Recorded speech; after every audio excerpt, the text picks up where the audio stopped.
చాలా ఇంపార్టెంట్ అయిన soft skill. Soft స్కిల్స్లోకి వెళ్ళే ముఖ్యమైనటువంటిది కమ్యూనికేషన్ స్కిల్స్.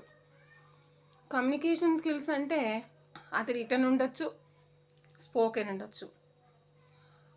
కొన్నిసార్లు మనము నోటితో చెప్పలేనటువంటి విషయాన్ని సౌమ్యాలతో కూడా చెప్పచ్చు. కాబట్టి బాడీ లాంగ్వేజ్ కూడా కమ్యూనికేషన్ స్కిల్లే. కాబట్టి కమ్యూనికేషన్ స్కిల్స్ అనేటటువంటివి మానవ సంబంధాలను మెరుగుపరచవచ్చు, పాడు చేయొచ్చు. కాబట్టే దీన్ని మనము భాషతోనూ వాడచ్చు, భాష లేకుండా కూడా వాడచ్చు. మన ముఖ కవళికలను బట్టి, మన డ్రెస్సింగ్ని బట్టి, మన వాకింగ్ స్టైల్ని బట్టి